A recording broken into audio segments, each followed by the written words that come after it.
Times और मैं हूं आपके साथ अंकिता मिश्रा। निर्मला सीतारमण के पिटारे से आज क्या कुछ निकला, इस तमाम विषयों पर आज विश्लेषण करेंगे। मेहमानों से आपका इंट्रोडक्शन करवा देती हूं। हमारे साथ मौजूद हैं अभिषेक वशिष्ठ जो कि सीए हैं शिव एसोसिएट्स फर्म से। साथ ही हमारे साथ मौजूद हैं आभास अग्रवाल जो कि बीजेपी नेता हैं, बीजेपी मीडिया को कन्वीनियर भी हैं फरीदाबाद के। और आप दोनों का ही बहुत बहुत स्वागत है, आपने हमें वक्त दिया। शुरुआत करते हैं सर अभिषेक वशिष्ठ आपसे ही कि टैक्स को लेकर के लगातार जो बातें इंडस्ट्रियलिस्ट उठा रहे थे कि टैक्स को कम करना चाहिए, एमएसएमई रेट को थोड़ा कम करना चाहिए, इस पर अभी के बजट में क्या दिखाई दे रहा है? गवर्नमेंट ने टीडीएस का पैसा जो कमीशन के ऊपर कटता था दैट वाज अराउंड 5%, और अब वो पैसे को रिड्यूस करके उस टीडीएस को 2% कर दिया है, जिसके कारण से जितना भी अमाउंट कमीशन एजेंट्स का, एलआईसी एजेंट्स का अटकता था, जो कि बाद में गवर्नमेंट को रिफंड करना होता था, अब वो रिफंड आपका रिड्यूस हो जाएगा और वो वो फंड आपका लिक्विडिटी भी उससे काफी इंक्रीज होगी।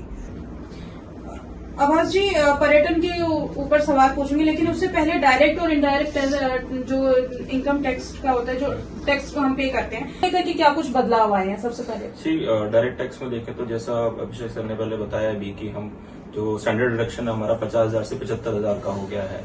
इसके अलावा ओल्ड टैक्स रेजिम में तो कोई बदलाव नहीं है, पर न्यू टैक्स रेजिम को और आकर्षक बनाया गया है।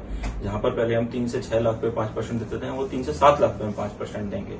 ऐसे ही 6 से 9 पे देते थे, 9 से 12 पे देते थे, तो उसको 7 से 10 और 10 से 12 कर दिया गया है, 10% और 15%। तो सीधा 17,500 रुपए की वार्षिक बचत हर टैक्स पेयर को इसमें होगी ही होगी। उसके साथ साथ ही जो एक डॉक्यूमेंटेशन का जो एक प्रोसेस होता था, यानी कि ओल्ड रेजिम में हमें सबके डॉक्यूमेंट्स रखने पड़ते थे, टीसी, एटीडी, अलग अलग सेक्शंस के, तो वो डॉक्यूमेंटेशन भी एक हमारा बचेगा ही बचेगा। और अगर बात करें इनडायरेक्ट टैक्स की, तो मोदी सरकार जीएसटी को लेके आई थी। पहले हम 2-3 तरीके के टैक्सेस होते थे। जीएसटी को हर साल आप देखेंगे कि सिंप्लीफाई किया जा रहा है for consumers and for businessman, दोनों के लिए। बिजनेसमैन की बात करें तो पहले जब चालू हुआ था तो सबको ध्यान होगा कि रिटर्न्स का टाइम पीरियड भी शॉर्ट था और कई तरीके का था। अब उसको भी काफी हद तक सिंप्लीफाई कर दिया गया है इनडायरेक्ट टैक्स में। और इसके अलावा अगर हम बात करें और इनडायरेक्ट टैक्सेस की, तो कैंसर को लेके जो गवर्नमेंट सजग है, कैंसर मेडिसिन पे 3 मेडिसिन पे कस्टम ड्यूटी 0% कर दी गई है, तो वो सीधा एक direct benefit health care system को। तो इंडस्ट्री के अगर नजरिए से देखें कि इंडस्ट्री के लिए क्या बजट जो पास किया है सरकार ने, उससे खुश हैं? जी बिल्कुल। जैसे मैंने स्टार्टिंग में कहा कि हम 70-80% सेटिस्फाई हैं बजट से। हालांकि गवर्नमेंट ने कुछ ऐसी नई स्कीम्स आम जनता के लिए नहीं दी है। अगर आप स्पेसिफिक सेक्टर्स को छोड़ दें तो गवर्नमेंट का आज भी मेन बजट अप्रोक्सीमेटली 30 से 40% बजट डिफेंस सेक्टर में ही गया है, ना कि आपका इंफ्रा सेक्टर में या और सेक्टर में गया है। तो हालांकि वो जरूरी भी है, लेकिन जो आम जनता को जो बेनिफिट मिलने चाहिए थे या जो फैसिलिटीज मिलनी चाहिए थी, गवर्नमेंट ने उसके एडमिनिस्ट्रेशन पे कोई क्वेश्चन नहीं उठाया कि आपने बजट तो एलोकेट कर दिया, लेकिन उस बजट को यूटिलाइज करने के लिए आपने क्या मैकेनिज्म इम्प्लीमेंट करने की सोचा है, तो वो उसके ऊपर कोई क्वेश्चन नहीं उठाया। तो उस बात को लेकर बड़ा निराश है। अदरवाइज बजट से काफी हद तक सेटिस्फाई है। आम जनता के लिए कौन कौन सी ऐसी चीजें जो उम्मीद थी और वो उनको अब इस बजट में मिल नहीं पाई हैं? गवर्नमेंट आम जनता का बेनिफिट होता है कि उसे एक सेफ्टी सिक्योरिटी का माहौल मिले, एक अच्छा लाइफस्टाइल मिले, एक अच्छा स्कूल कॉलेज मिले, एक अच्छा रोड मिले, चलने के लिए सेफ्टी मिले। तो काफी हद तक गवर्नमेंट ने इंफ्रा को लेके 10,000 करोड़ का हमारा एक अमृतसर टू गया हाईवे भी नया स्टार्ट करने की अनाउंसमेंट करी है। आपका साउथ में भी आंध्रा के लिए 15,000 करोड़ का अलग से फंड एलोकेट किया है। तो स्पेसिफिकली स्टेट्स के लिए काफी काम करने की बात करी है, लेकिन हाँ, हरियाणा के लिए कुछ अनाउंसमेंट नहीं किया है, तो थोड़ा सा उससे जरूर निराश होंगे। चलिए, आप क्या कहेंगे आभास जी? हरियाणा के लिए कुछ भी अनाउंसमेंट जो है नहीं किया, जबकि इंडस्ट्रियल हब फरीदाबाद को माना जाता है, गुरुग्राम को माना जाता है। देखिए, हरियाणा एक समृद्ध प्रदेश है। हरियाणा के लिए ऐसे स्पेसिफिक अनाउंसमेंट की कोई जरूरत भी नहीं है। बिहार और आंध्र के लिए जो अनाउंसमेंट वो वहाँ की भौगोलिक परिस्थितियों को देख के, उस पर्टिकुलर स्टेट की परिस्थितियों को देख के किया हुआ है। और अगर नहीं, लेकिन फिर भी इंडस्ट्रियलिस्ट तो ये कहते हैं ना कि हरियाणा के लिए स्कीम होनी चाहिए। देखिए, हरियाणा के लिए अगर इंडस्ट्री को एज अ होल देखें तो हरियाणा गवर्नमेंट भी बहुत सारी स्कीम चलाती है और सेंट्रल गवर्नमेंट भी बहुत सारी स्कीम चलाती है। आप देखेंगे कि हरियाणा का सिंगल विंडो सिस्टम बहुत स्ट्रांग है। आज के समय में अगर आपको नई कंपनी सेटअप करनी हो, नई इंडस्ट्री सेटअप करनी हो, आपको 10 जगह अलग अलग अप्लाई नहीं करना पड़ेगा। आप कंपनी के लिए भी अप्लाई कर सकते हैं, वहीं से आपका पैन भी आ जाएगा, वहीं से टैन भी आ जाएगा, वहीं से जीएसटी नंबर भी आ जाएगा। एक सिंगल क्लिक में सारे अप्रूवल्स आपके पास आ जाते हैं। जो एक लाइसेंस राज की बात करते थे वो पहले से बहुत कम आ गया है। जहां पर गवर्नमेंट सब चीजों का सेल्फ सर्टिफिकेशन की तरफ हरियाणा सरकार भी और भारत सरकार भी माननीय प्रधानमंत्री मोदी जी के नेतृत्व में, माननीय नायब सिंह जी के नेतृत्व में बहुत आगे बढ़ चुकी है। और अब भी जो कमियां ध्यान में आती हैं तो सरकार उसको तुरंत ही सॉल्व करती है। कमियां ध्यान में आपको क्या क्या आती हैं? आप अपने नजरिए से सबसे पहले बताइए, फिर जनता के नजरिए पे चलेंगे। देखिए, अगर हम देखें तो अगर हम हरियाणा की इंडस्ट्रीज की बात करें तो हर साल नई नई इंडस्ट्रीज हरियाणा में सेटअप होती जा रही हैं धीरे धीरे करके। जितने भी नए इंडस्ट्रियल अगर हम बन रहे हैं आज के टाइम में, हम देखें फरीदाबाद का INT आज के समय में सबसे बड़ा इंडस्ट्रियल एरिया के तौर पर उभर रहा है। इसके अलावा अगर हम बावल इंडस्ट्रियल एरिया की बात करें और जो हर डिस्ट्रिक्ट के अपनी जो लोकल इंडस्ट्रीज हैं वो धीरे धीरे बढ़ ही रही हैं। आपका 3 लाख से लेकर 7 लाख तक आपका 5% का टैक्स ही लगेगा, जिसके कारण से थोड़ा सा गवर्नमेंट को जिसके कारण से थोड़ा बहुत आम आदमी को फर्क पड़ेगा, जिसके कारण से उनका 17,000 का अप्रोक्सीमेटली टैक्स सेव हो सकता है। तो ये सब चेंजेस गवर्नमेंट ने करे हैं। उसके अलावा चेंजेस हमारे अपील्स को लेके, हमारे लिटिगेशंस को लेके और सिंप्लीफाई रिटर्न्स को लेके काफी चेंजेस करे हैं उसके अंदर। अब्बास जी, जो टैक्स स्लैब्स में बदलाव किए गए हैं, इन बदलावों पर क्या कहना चाहेंगे? क्या खुश हैं टैक्स से? जो टैक्स स्लैब में जो बदलाव है these are all for good.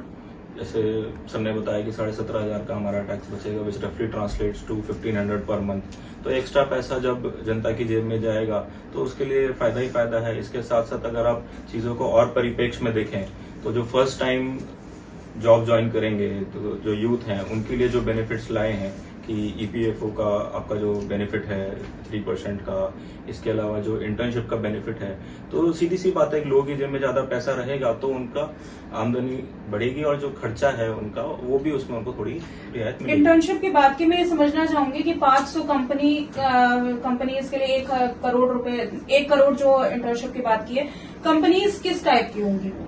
देखिए, अभी बहुत ज्यादा डिटेल्स उसके बारे में नहीं आई हैं, पर जो डिटेल्स हमारे सामने आई हैं उसमें यही कह सकते हैं कि जो हमारी लार्ज कैप कंपनीज हैं, जो टॉप 500 कंपनीज हैं, उसी को इसमें लिया जाएगा, क्योंकि उन्हीं में इतना मैन पावर रिक्वायरमेंट भी होता है कि सारा का सारा इंटर्न्स को वहां पे रखा जा सके। और जो इंटर्नशिप का अमाउंट भी है वो भी एक ठीक ठाक है। इससे जो एक स्किल्ड वर्कफोर्स की हम बात करते हैं, जो एक स्किल गैप की बात करते हैं, वो भी हमारा काफी कम होगा। बहुत ही आसान भाषा में समझना चाहूंगी अभिषेक सिंह, सबसे पहले आपसे कि मैन्युफैक्चरिंग की बात करते हैं, चुनाव में लोकल फॉर वोकल और मेक इन इंडिया की कई बार बात की गई। जो बजट हमारा पेश हुआ है, निर्मला सीतारमण ने जो बजट पेश किया है, संभावनाएं क्या दिखाई दे रही है मेक इन इंडिया की, लोकल फॉर वोकल की? जी बिल्कुल, मेक इन इंडिया को लेके गवर्नमेंट ने काफी चेंजेस भी लेके आए हैं। आपके नए 12 प्रोजेक्ट्स गवर्नमेंट ने अप्लाई करेगी अलग अलग सेक्टर्स के अंदर। उड़ीसा को टूरिज्म को बहुत प्रमोट किया हुआ है, तो जिसके कारण से ऐसा नहीं कि केवल मैन्युफैक्चरिंग सेक्टर, सर्विस सेक्टर को भी गवर्नमेंट ने काफी प्रमोट किया है। टूरिज्म के लेके उड़ीसा को, बिहार को, उनकी कनेक्टिविटी को लेके, उसके बाद में उनके इंफ्रास्ट्रक्चर को लेके गवर्नमेंट काफी काम कर रही है और इसी तरह का ही विजन हमें उस बजट में दिखाई दिया है। लोकल फॉर वोकल के बजट की बात कर रहे हैं, पिछले बजट से इस बार के बजट में क्या अंतर दिखाई दे रहा है? देखिए, एक तो सीधा सीधा है कि जो मुद्रा स्कीम के तहत जो लोन मिलता था, जो जिसकी पहले लिमिट 10 लाख होती थी, वो अब 20 लाख हो चुकी है। इसके अलावा कॉर्पोरेट टैक्स के स्ट्रक्चर में भी बदलाव है। जो बाहर की कंपनीज भारत आ रही हैं उनका भी अब कॉर्पोरेट टैक्स कम कर दिया गया है। तो इस वजह से क्या है कि जो बाहर की कंपनीज आएंगी, जो लोकल प्रोड्यूस बना रही हैं, तो उसमें जाहिर सी बात है कि सीधा सीधा हमें फायदा मिलेगा। इसको अगर इस तरीके से भी देखेंगे तो बहुत सारी चीजों में कस्टम ड्यूटी भी कम की गई है, जिसका सबसे बड़ा एक इम्पैक्ट पड़ेगा, वो पड़ेगा मोबाइल फोन और चार्जर पे। भारत मोबाइल फोन और चार्जर्स का चाइना के बाद सबसे बड़ा मैन्युफैक्चरर है और एक कस्टम ड्यूटी की रियायत मिलने से मेरे को लगता है कि हम पहले नंबर पे इसमें मैन्युफैक्चरिंग में पहुंच जाएंगे।